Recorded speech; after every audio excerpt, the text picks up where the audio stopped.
Hi Hermits, welcome back to my channel. My name is Dara and today I'm going to be talking you through some of the most intimidating books that I own. So these are all things that I genuinely do want to read, but there's something about them that just scares me, and that varies from book to book, but I'm going to share some of my reasons with you as we go, because there really are many different reasons that something might intimidate me. Maybe it's the length, maybe it's the subject matter, maybe it's the expectations I have, but we will see. First up, we have Becoming by Michelle Obama.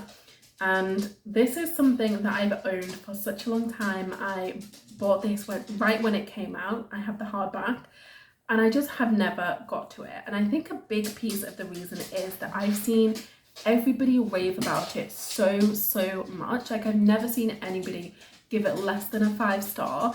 And sometimes when that happens, it makes me a little bit afraid to start it, just in case I don't agree. And especially because I want to love it so much, I'm just a bit nervous because I so often don't like the things that everybody else likes. So that's what's holding me back with this one. If you've read any of these books that I mentioned, by the way, and you think either they are extremely worth it and I should just get over myself and read them, or you think I should just ditch them and not bother, pop into the comments and let me know, because I am open to all of your suggestions and support on this topic. Next, we have Love in the Time of Cholera by Gabriel Garcia Marquez. And this is, a classic. It is a classic. I love magical realism. I've never read anything by this author, and I think the reason that it intimidates me is because I've heard that it dabbles in some problematic areas, and like specifically areas that I don't personally enjoy reading about, and for that reason I'm a bit like, oh, I don't know. But then also I know sometimes when people are sharing like thoughts on trigger warnings and things like that, then when I go and read the thing, it's actually not as bad as it was made out to be. So I'm not sure if this is something that I should still be avoiding or not. I've heard wonderful things about this author's writing style, and like I said, I love magical realism, so I'm still a little bit nervy about picking it up. Is that the right word? I think it is.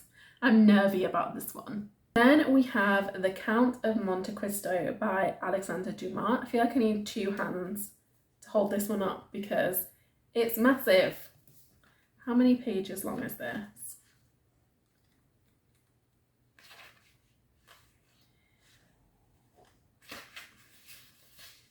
(1,276). That is definitely my longest book. It's like 6 books here. This one intimidates me for no other reason than this, the length, the size of it. I feel like I will need to invest so much of my life getting through this. That's definitely intimidating. It's freaking massive. So this book represents a series as a whole, just so you're aware. Jump by Julie Cooper. I just grabbed one from the series off my shelf. But the reason that this intimidates me is because there are many books in this series. I think there are 8, 9, 1, 2, 3, 4, 5, 6, 7, 8, 9. And they're all massive. And so again, I feel like it's just going to be a huge investment of my time, investment of my life. And it also feels like when I'm saying yes to embarking on a massive series like this, I'm saying no to reading so many other things, and so that's one of the reasons that I have resisted picking up this series. Similarly, Mistborn by Brandon Sanderson. I've got the first 3 installments sitting on my shelves and I just resist them, not only because, like, similarly it's a big old chunky series, but also because I'm concerned that it might be too fantastical for me. I'm very recent to starting to read fantasy, and I'm just concerned that this might be a little bit too dense and in-depth. I'm not sure. Let me know if that's true. Let me know if my fears about Mistborn are true, because if they're not, then I'll actually read it.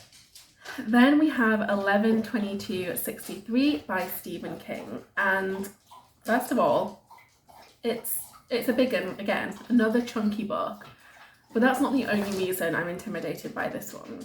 I've read 2 of Stephen King's books in the past. I've read The Colorado Kid and Carrie. So both of those are quite a bit shorter.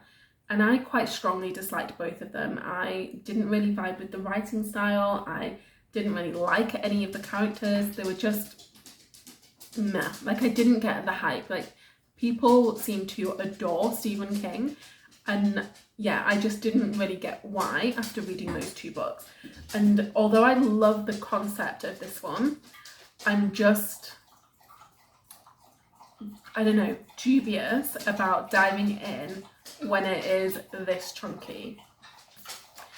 In fact, one of the other books, so this is a Kindle book that I'm intimidated by, is Misery by the same author.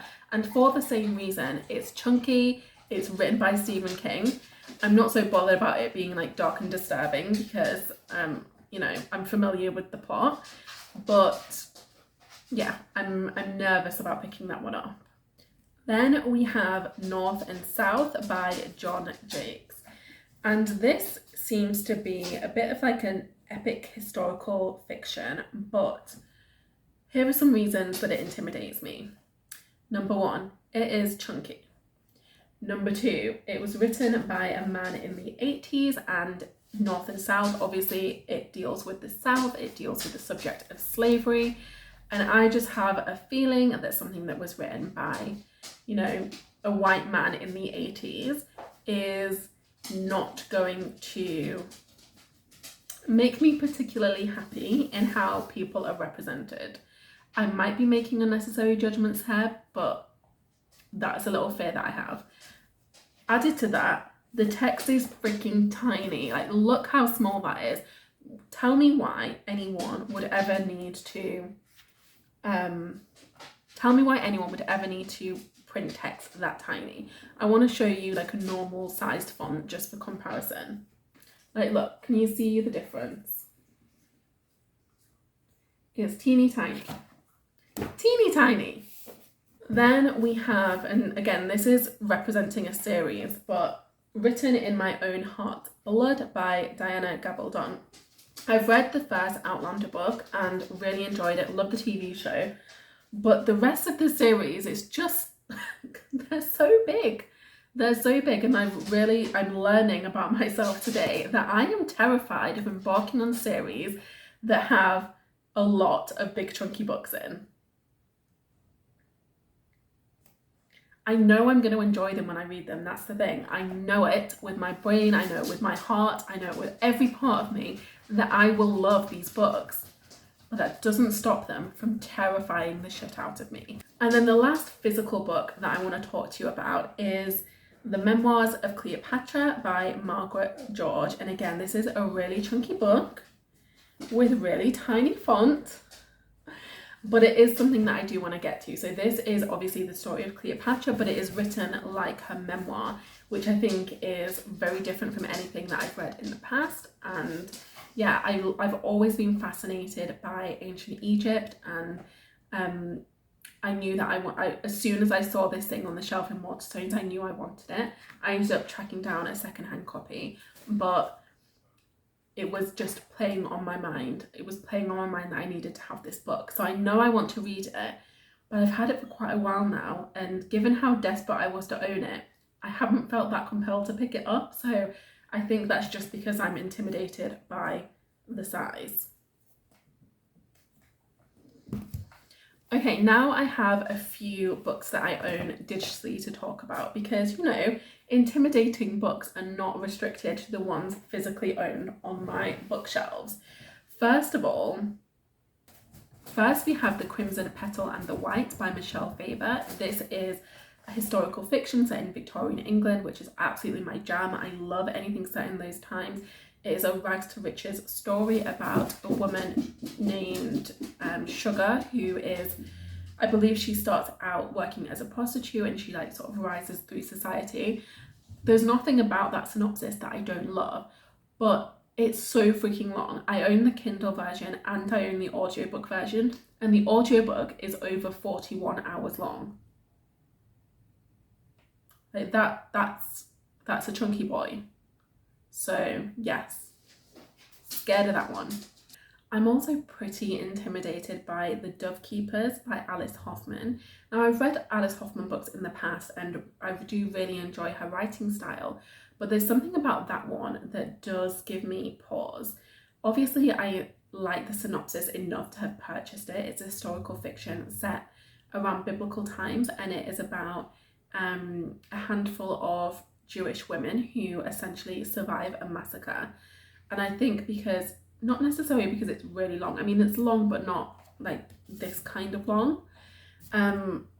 I think I'm resistant to that one just because I know the depth of tragedy that it is going to dive into. And I also know that it's based on events that actually took place, which I think adds an extra layer of just sadness to everything. And yeah, I've just been, I don't know, avoiding sad books recently. I used to love sad books, but just where I am in my life right now, I don't want anything that's going to make me feel more depressed. So yeah, that one I'm finding pretty intimidating. And then we have a couple of non-fictions. So first we have The Open Veins of Latin America by Eduardo Galeano. And this is, well, the subtitle is 5 Centuries of the Pillage of a Continent.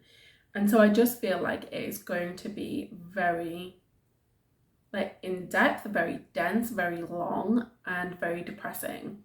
I know that I want to read it because there is no doubt in my mind that this is an important read.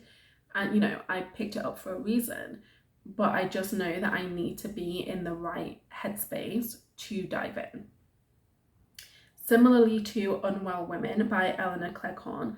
Now, I love the cover of this, I love the concept of this, but I know without a shadow of a doubt that I'm gonna feel an unholy sense of rage through every page of this book. Like, I'm gonna be so angry reading this book, and I don't know, I haven't felt mentally prepared to deal with that level of anger because it tends to ripple out into the rest of my life. And like, when you run a business, you can't afford to just be furious for the days. You have to be able to, you know, like show up and do your thing.